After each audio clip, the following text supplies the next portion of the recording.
Good evening, ladies and gentlemen, and welcome to another episode of The Package Tourist, hosted by yours truly, the Package Tourist, and the magical mystery tour called Life, Matthew DiBiase. Tonight's guest is military historian and author Zita Ballinger Fletcher. Zita resides in the Washington, D.C. area and has written over 10 books, both fiction, nonfiction and fiction, and over 100 military history articles. For a time, she served as official historian of the Drug Enforcement Agency and was the first female editor of Military History Quarterly and Vietnam magazines. Throughout her distinguished literary career, she has earned numerous awards for her magnificent work in history, along with several nominations for awards. Tonight, we will pay tribute to her writing career. Zita, welcome to the show. It's a great honor and privilege to have you on the show here. I'd like to start off by asking you, would you tell our audience about your upcoming release, Monty's Flying Fortress? What is the book about, and when can we expect its release? Oh, yeah, I'm really looking forward to the publication of this book, and I'd like to say thank you for having me on the show tonight. Yes. So it's called Monty's Flying Fortress, and I don't have a firm date yet. It's in its final stages, but I can tell you that I hope to have a pre-order link before the end of the year.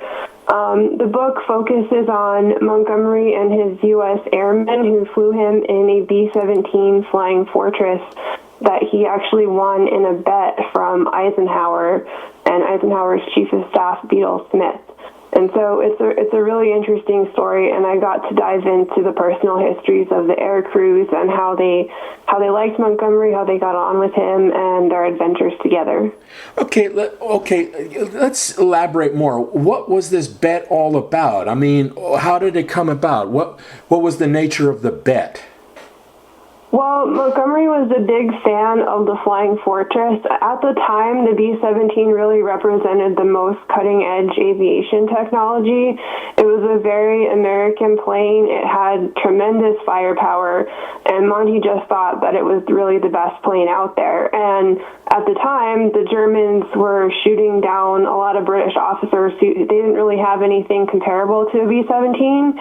And so for his protection, he thought if he could get his hands on a Flying Fortress, he wouldn't really need to use an escort. He would have, top security. So he made a bet with Walter Beadle Smith in North Africa that if he fought a series of battles and reached a certain point in North Africa by a certain date, that the U.S. would provide him with his own Flying Fortress. It was kind of a little bit of a very gutsy demand or a wager, you might say, but he did pull it off, and he did get his own Flying Fortress with an American crew.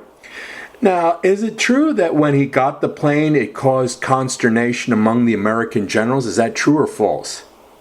Yes, that is true. I will debate this more in the books. I don't want to get into too many details, but I think there were some political reasons for that. I know that it certainly did not cause consternation among the aircrewmen, and for me, the most rewarding thing was really diving into the stories of the men and their experiences with Monty. It's actually a really neat Allied story if you focus on how he got along with the young American men who flew him. What sources were able to locate that discussed the air crew that serviced Montgomery's B-17? How were you able to find their life stories? Well, it took a whole lot of research. I ended up doing research for two planes, the B-17 and then eventually a Douglas C-47 that he flew in, which was also flown by American crewmen. So newspaper articles, archives, a whole lot of different sources just pulling that information together. So it really was a labor of love, and so I'm hoping people enjoy it when it comes out. Now, Zita, what became of the plane? How long did Montgomery have use of this B-17? So he got it in April 1943, and it actually crashed in July. So not a very long period of time. It was certainly impactful in terms of improving his relationships with ordinary American military servicemen who he hadn't really interacted with closely up until that point. And the crash almost killed him. But he did go on to have the plane replaced by Douglas C-47, and he liked getting flown by American pilots so much that he requested more American crewmen. So, and he made friends with them. Where did the crash take place, Zita? It was when he went to go visit General George Patton at Palermo. The airfields were really, really rugged in Sicily, and the plane almost just, it was a very terrific crash, and it almost killed everyone on board. But miraculously, the pilot at the time managed to swivel the plane around as it hit the runway, and so it kind of flipped over, and people were okay when they got off. No one was seriously hurt, but those who were on board described it as a pretty terrifying experience. Wow. But we know Montgomery survived, of course. But what about the crews? Were they all able to survive the war? A few of them were killed in action, and one of them became a prisoner of war. I tried to present as many of the fates, that clarify their fates as much as possible. For a couple of people, I wasn't really able to find out what happened to them, but I did my best to compile all that information and put that in there. Killed during bombing raids over Germany or occupied Europe and all that? Yeah. Okay. Now, Zita, let's move on to your other works. Now, you have written 2 other books about Field Marshal Montgomery. Would you please tell our audience about these books? Okay, so one of them is called Monty's Art of War, and that's a compilation of his fighting methods and an overview of his approach to war, what he really thought was important in terms of operational art, leadership, being a commander. And then the other book that recently came out a few months ago, this year actually, Montgomery versus Rommel at El Aguila. And that's a story of a lesser-known battle that took place after his second battle at El Alamein with Rommel. Everyone tends to focus on El Alamein, but in my book, I focus on a lesser-known struggle between the two, where neither one of them was really sure of their ability to fight. So they both were kind of afraid when they were facing off against each other for different reasons. There are different vulnerabilities in their armies, and that's what made it really interesting for me to look at. Okay, so this was actually El Aguila. Isn't it close to the Tunisian border? Basically, he was closing in on Tunisia from the east, correct? It actually is on the border of Libya with Egypt, so it was a bottleneck controlling access to Egypt, and Rommel had always managed to make that a stronghold of his. It was a very treacherous area with mirages and different kinds of sand dunes. It was tough for tanks to maneuver out there. It was really a very spooky wilderness area, and Rommel had really managed to hold sway over it for a long time. So it was very high stakes when they faced off there. Okay. Let's talk about Montgomery in general. Do you feel that conventional history has been unkind to Montgomery in some respects, at least from the American standpoint? Because it's like the movie Patton. I mean, Montgomery's not really portrayed in a positive light and all that.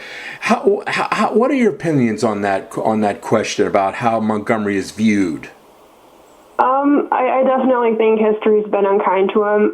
It's true that, yes, he was divisive, but I think that's true of all great Irishmen. I have Irish heritage myself. I can say that a lot of Irish people have very deeply held convictions and beliefs, and they stay true to those beliefs, whether other people like it or not. And I personally find the willingness to, go against the grain and be rebellious and not be sorry to be admirable. And I think it serves Monty well as a general. He was very professional.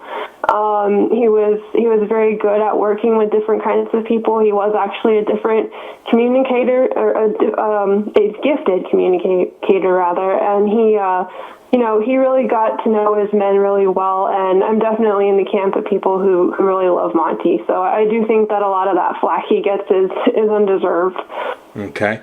You already talked about his strength as a commander. How did he develop his tactics? What events in his military career molded his strategic and tactical views towards warfare, Zita?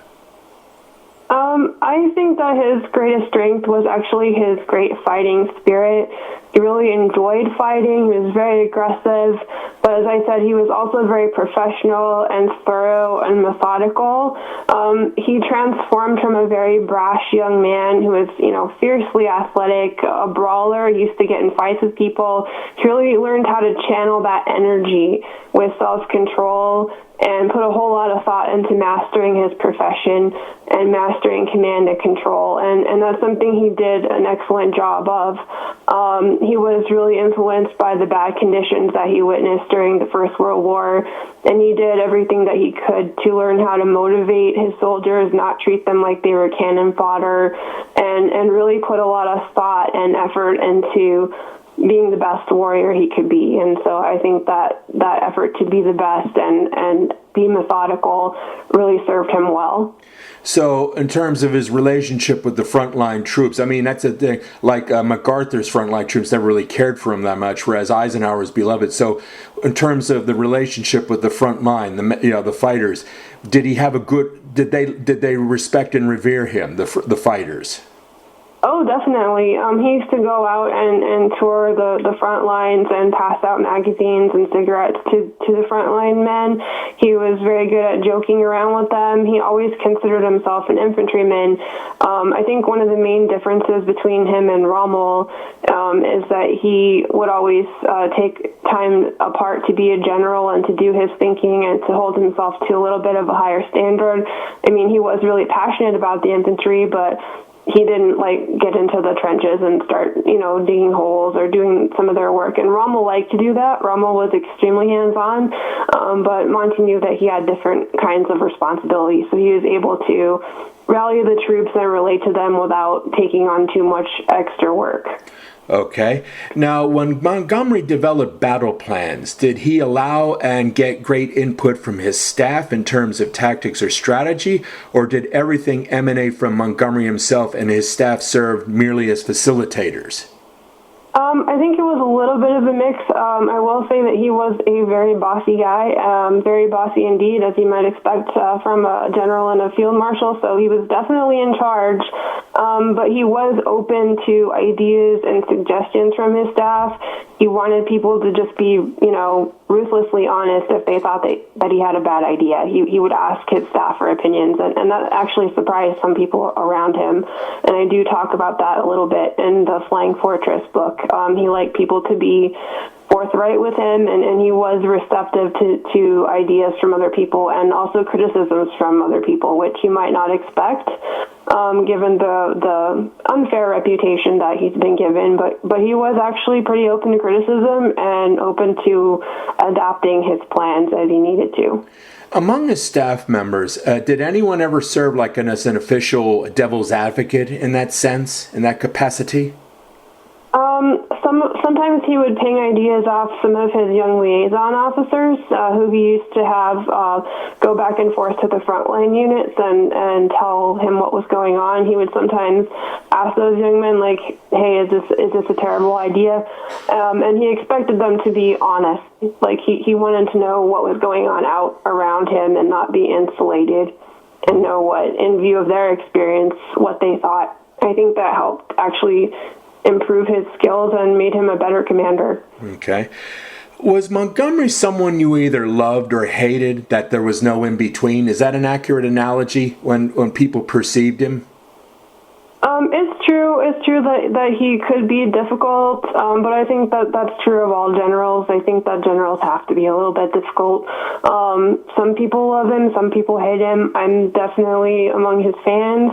I think the same could be said of Patton and a couple of other characters. But again, you need to be a strong person to be a commander in the field and to have those kinds of responsibilities. And he was definitely very strong-minded, very fierce, very open about his convictions.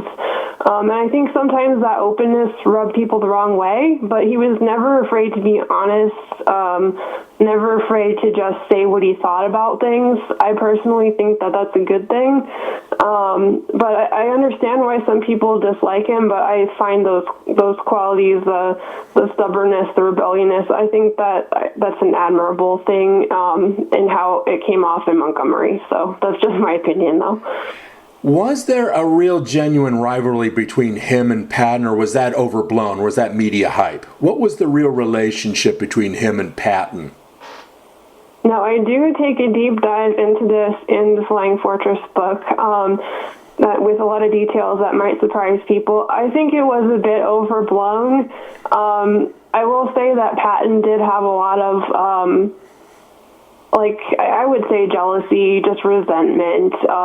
He really liked publicity, and at the time that he arrived, Montgomery was getting all kinds of plaudits for his victory at Alamein and everything, and Patton, if you read his diary, he was just extremely annoyed at the whole thing. There was also some gossip going on among the British officers and things like that. I don't really actually think that Montgomery hated Patton as much as people think. I don't see it. And also, there are some remarks in Patton's diary that indicate that he had some respect, at least initially, for Montgomery. So I do think it's been hyped up a fair bit. But there is some substance to it, and hopefully people will find that interesting when they read my next book. I know Carlo D'Este in his landmark biography on Patton felt the same way, that actually the concept of the rivalry between him and Montgomery was not as extreme as one would expect and all that. He kind of downplayed it too, in that sense. Yeah.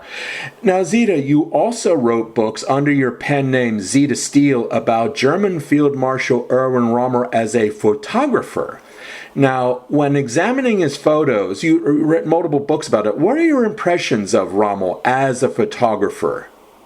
Well, he was an extremely good photographer, and it just amazed me that he could find the time when he was commanding his army to actually take so many pictures. He took hundreds and hundreds of them, and he really did have a great eye for composition, made very strong compositions. I think his photos show a whole lot of technical skill. He tended to center a lot of things in the middle of the frame. He liked abstract patterns, and he focused a lot on machines, which I think is interesting. He was a very technical person. He was very interested in mechanics, which is part of what drew him to tanks. He liked motorcycles, tanks, anything with wheels and gears and things.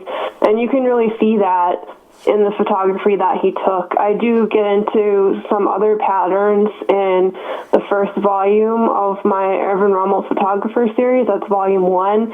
And so I get into different kinds of patterns and things about his personality that just struck me in the subject matter that he chose to take photos of.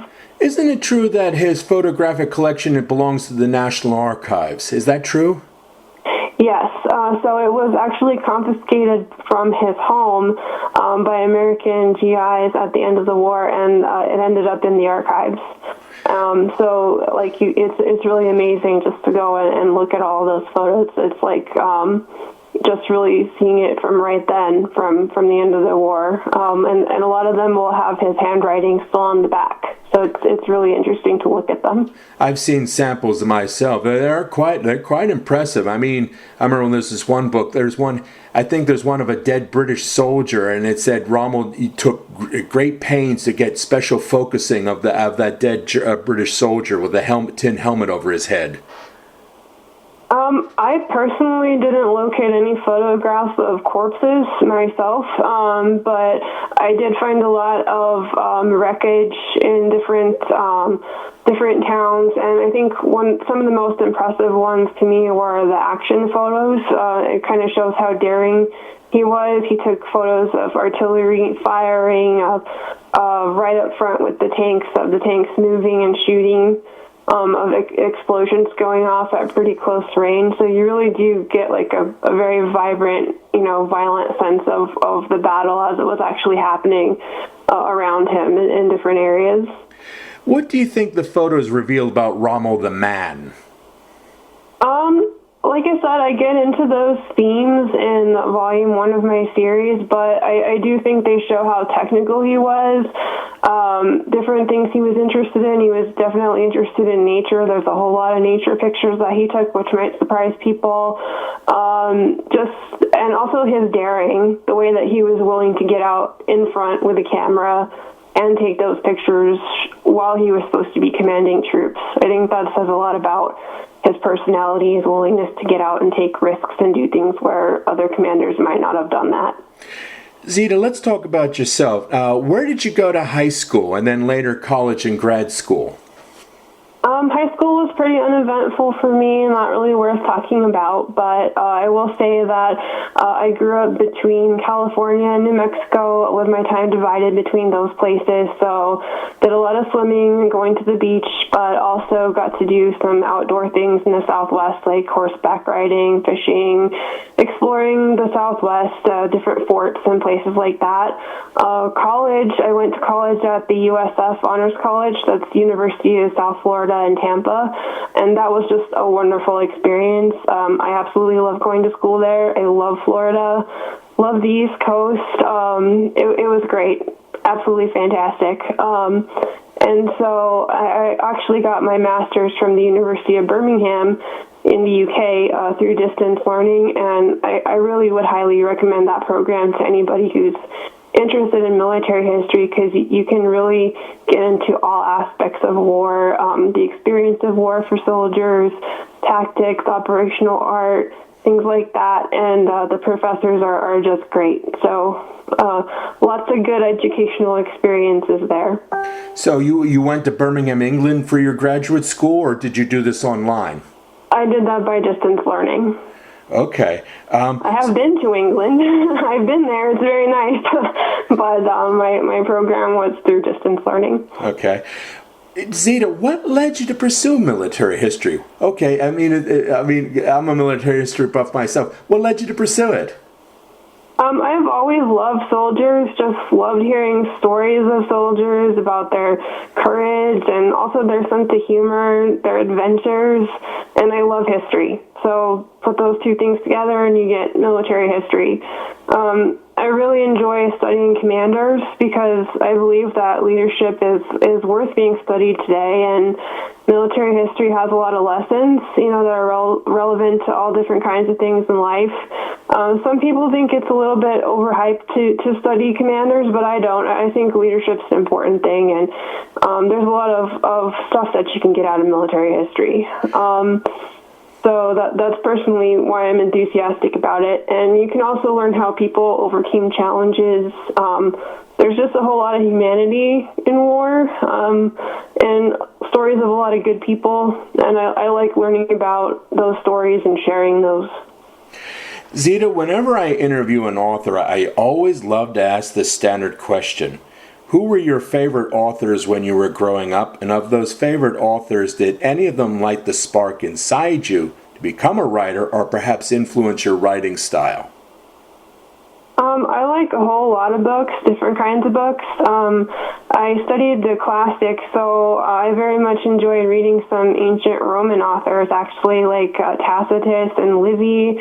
I also really liked detective stories by Raymond Chandler, Conan Doyle, Sherlock Holmes stories. They're very different kinds of writing. I also like poetry, and I really admire the works of Alfred Lord Tennyson. I think he had a magnificent command of the English language. And all of those writers are different. I wouldn't say that anyone in particular has influenced my writing style, but I enjoy reading different kinds of writers and seeing what they can do with words. I think they're all different, but when you find a good one, it just makes you want to read more. At least it does with me. Zita, please tell our listeners, where can readers find your books? Do you have a website? Yep, I have a website. It's www.zitasteel.com, and that's ZITASTEELE.com. You can check out my books there. I also have an Amazon author page that you can find me on Amazon pretty easily. But I put a lot of blog articles and stuff on my site, so you can always find out what books I'm doing there. Now, once Monty's Flying Fortress is released, do you have any ideas what your next book project will be and when we can expect its release in the future? I hope that my next book project will be about modern war in Afghanistan. I'd like to highlight the achievements made by DEA agents who served in the FAST program. I've written some articles about them that you can read. Those are on my website. They're very excellent gentlemen who were mistreated by the agency for a long time.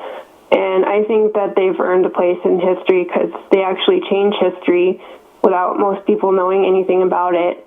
But some things are up in the air right now, and I'm not sure how long that book might take. My next World War II book will focus on the Battle of the Bulge, and that will be based on my master's thesis research. I'm actually going to be giving a talk about that this December, but I hope to be able to do the DEA book before starting my next World War II book. I'm kind of curious about the Bulge. Will it be seen from Montgomery's perspective, perhaps, or no? Well, I challenged a fair amount of conventional wisdom about the Ardennes Offensive in my master's thesis, and I won't keep you too long with all those details, but I do take a fresh look at Montgomery's role, the role of British troops, and also the hardships that Americans on the northern shoulder of the Bulge had to deal with. Those guys get overlooked a lot. And what was going on in the north near Monschau and St. Vith, places like that. The German efforts in that area haven't really been dealt with in as much depth as they could have been, in my opinion. So I take a new look at the offensive, taking into consideration the Germans and what German goals were, and I have looked into German sources on that, and also just what was going on up north with both the British and the Americans.